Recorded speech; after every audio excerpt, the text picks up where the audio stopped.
All right, buckle up, everybody, because today we are diving deep, deep into the world of imposter fraud. Oh, yeah. We've got some seriously juicy excerpts here from Pasted Text. Interesting. Yeah, they reveal all the crazy, clever tactics Yeah. that these scammers use to, well, basically steal people's money and information.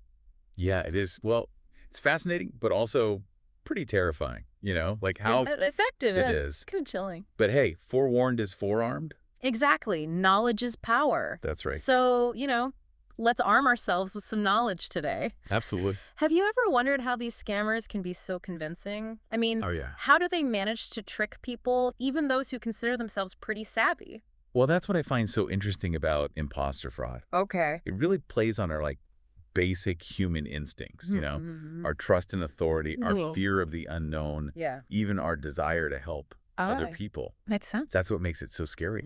Yeah. You think you're savvy, and then bam, Right. you get hit with this scam that seems totally believable. Right. Yeah. It all starts with impersonation. Impersonation. Yeah, and these scammers aren't just throwing on a fake mustache. Yeah. They're doing some serious research to become that character. Wow. They're playing, Yeah. imagine a scammer calls your grandma and just casually mentions your old high school or a family vacation they saw on your Facebook. Oh, gosh.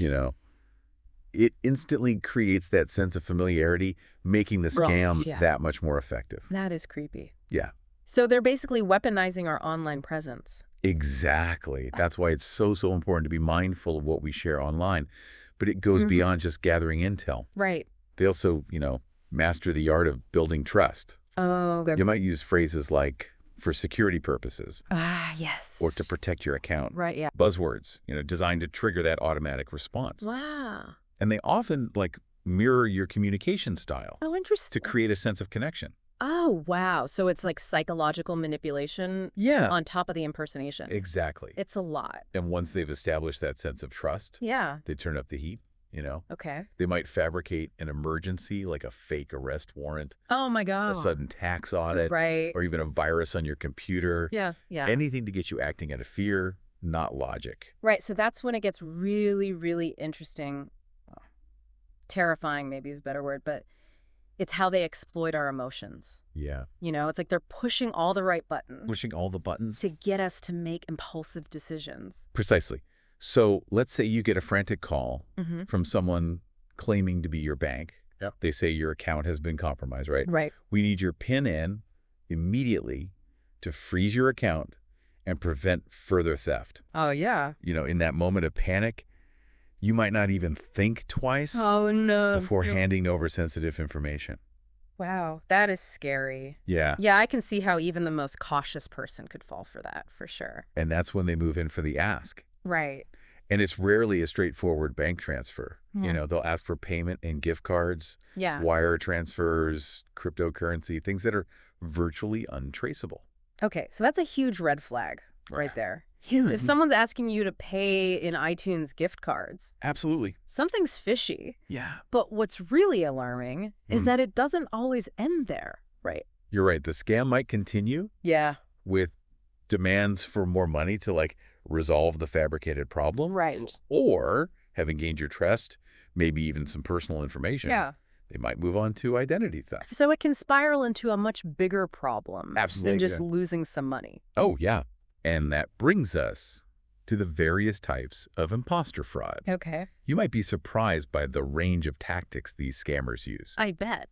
Yeah. Let's delve into some specific examples, because I think that's where it really hits home how cunning these schemes can be. Yeah. Like, for instance, the grandparent scam, Oh, yeah? Pasted Text, mentions a case where a scammer pretended to be a grandson stranded in Mexico needing bail money. Classic. Right. And the detail that really got me was how the scammer said, "Grandma, please don't tell Mom and Dad. They'll just worry." Talk about playing on emotions. That's heartbreaking. I know. But government impersonation scams are incredibly common, too. Mm-hmm. They might call you pretending to be from the IRS, right? Right. Threatening legal action if you don't pay Oh, this fake tax debt immediately. right. The fear of getting in trouble with the law can be incredibly powerful. Oh, it's like they're preying on our Yeah. worst case scenarios. Exactly. Yeah.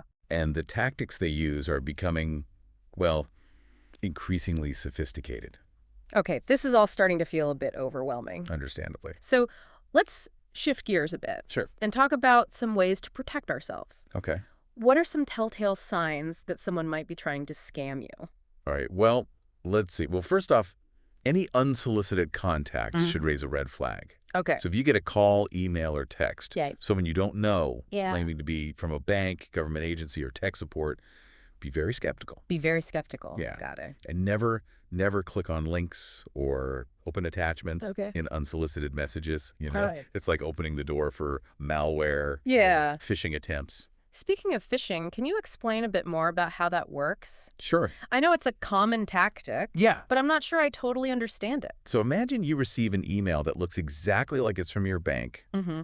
asking you to update your account information. It might even have their logo, Oh, wow. an official-looking language, right? Yeah. But if you hover your mouse over the link, Oh.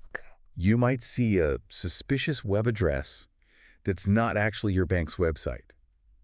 That's a phishing attempt designed to trick you into giving away your login credentials. So it's like a wolf in sheep's clothing. Exactly. Yeah. It looks legitimate, but it's actually a trap. Right. A trap. And that's why it's so important to be vigilant, you know, Okay. pay attention to the details, Mm-hmm. look for misspellings, Right. grammatical errors, anything that seems a little off. Yeah. Legitimate organizations usually have, professional communication. Right. Makes sense. So unsolicited contact, Yeah. suspicious links, and poor grammar. Yeah. Those are all red flags. All red flags. What else should we watch out for? One of the biggest giveaways is a sense of urgency Okay. or pressure. Urgency or churn. Scammers love to create this, false sense of crisis Right. to make you act without thinking. Oh, okay. They might say your account is about to be suspended, Right. a warrant is out for your arrest, Oh, wow. or you need to pay a fine immediately. Got it. So they're trying to short circuit our rational thinking. Exactly. Yeah. They know when we're stressed or scared, Right. we're more likely to make impulsive decisions. So if someone's demanding immediate action and Yeah. threatening dire consequences, Yeah. that's a big red flag. Huge red flag. Take a deep breath, Okay. don't panic, Right. and verify the information independently. Sure. Contact the organization directly Mm-hmm. using their official contact information, Right. not the details provided by the, suspicious person. That's a good point. Never rely on the contact information No. provided in the email or phone call. Always look it up yourself. Absolutely. And speaking of things that should raise eyebrows, Okay. be wary of any requests for unusual payment methods. Like those iTunes gift cards we talked about Yeah. earlier. Exactly. Legitimate businesses Yeah. rarely ask for payment in gift cards, Right. wire transfers, Yeah. or cryptocurrency. Okay. These methods are favored by scammers because they're difficult to trace. Makes sense. So if someone's asking for payment Right. in an unconventional way, that's a major warning sign. Got it. So stick to traditional payment methods like credit cards or checks, Yes. which offer more protection Exactly. if something goes wrong. And remember, if something sounds too good to be true, Yeah, it probably is. it probably is. Be wary of promises of easy money, guaranteed investments, lottery winnings. Right. Scammers often use these lures Yeah. to exploit people's greed Right. or desperation. It's like the old saying, if it sounds too good to be true, it probably is. Exactly. You got it. Always do your research, verify information, and don't be afraid to walk away from anything Right. that seems suspicious.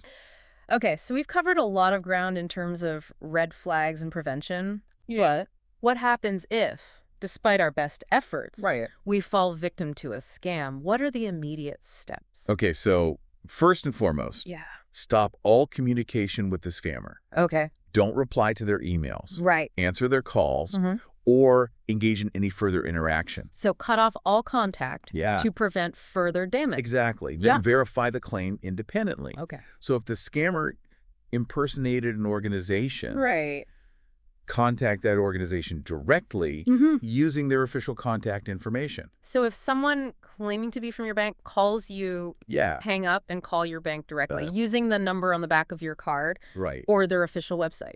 Precisely. Once you've confirmed it's a scam, Okay. the next step is to report it. Okay, but who do we report it to? Right. It seems like there are so many different agencies and organizations. It can feel overwhelming, Yeah. But it's important to report the scam to the appropriate authorities. Yeah. So if it's a financial scam, contact your bank or credit card company immediately. Okay. They might be able to reverse the transaction. Oh. Or limit the damage. That's reassuring to know. Good.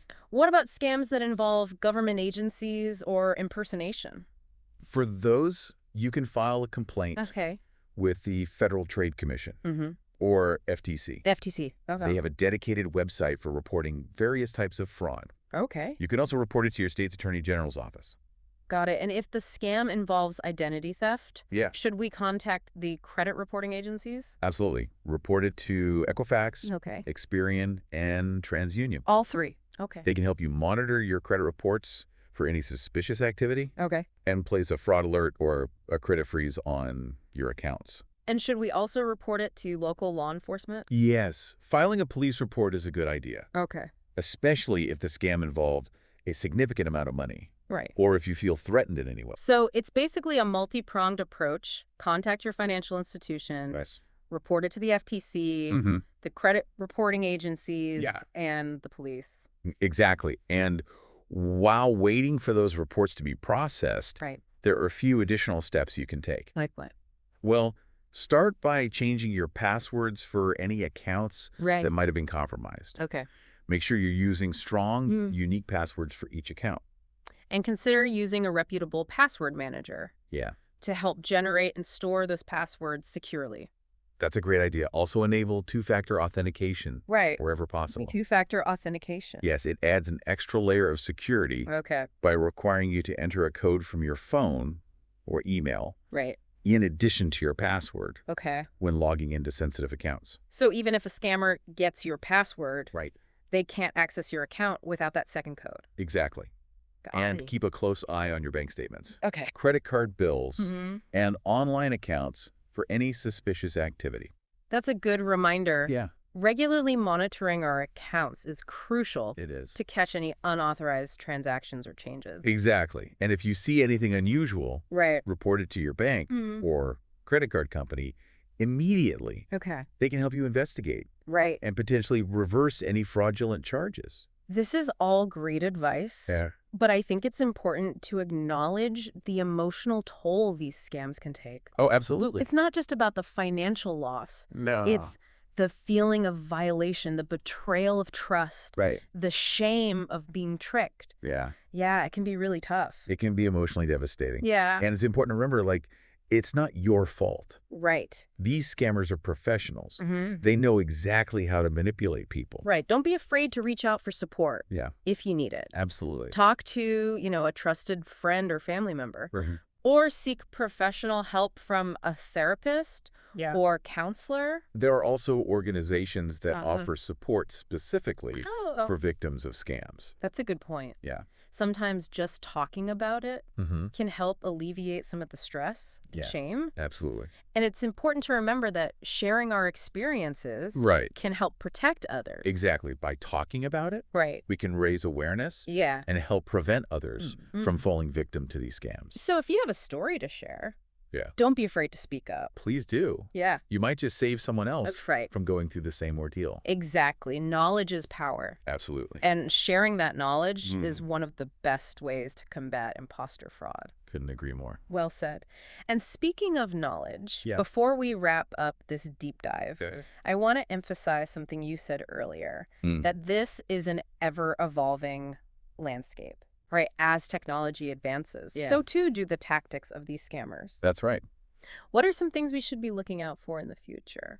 Well, one thing that worries me is the rise of artificial intelligence. AI. Yeah, particularly in the realm of deepfakes. Oh, deepfakes, yeah. We're already seeing cases where scammers are using AI to create incredibly realistic fake videos and audio recordings. To imagine getting a video call from someone who looks and sounds exactly like your child or grandchild pleading for help. Exactly. That's a whole new level of deception. It is. It's going to become increasingly difficult to discern what's real and what's fake. Right. And as scammers get their hands on more sophisticated technology, we're going to have to be even more vigilant and skeptical. That's a sobering thought. So what can we do to stay ahead of the curve? Well, I think one of the most important things is to stay informed, keep up with the latest news and trends in cybersecurity and fraud prevention. Okay. There are a lot of great resources available online through organizations like the FTC and AARP. Okay. Don't be afraid to ask questions. Ask questions. Yeah. If something seems off, trust your gut. Trust your gut. Verify the information independently. It's better to err on the side of caution than to become a victim of a sophisticated scam. I agree. Well, this has been a fascinating and, frankly, a bit unsettling A little bit. deep dive into the world of imposter fraud. It has been. But, as you said earlier, knowledge is power. That's right. And hopefully this conversation has empowered our listeners to be more aware, more cautious, and ultimately more resilient against these types of scams. I agree. It's all about being proactive and taking steps to protect ourselves and our loved ones. Well said. And on that note, we'll wrap up this episode of The Deep Dive. Sounds good. Thank you so much for joining us on this journey into the often murky world of imposter fraud. It's been a pleasure. And remember, stay vigilant. Stay vigilant. Stay informed. And stay safe out there. Until next time. See you then. We'll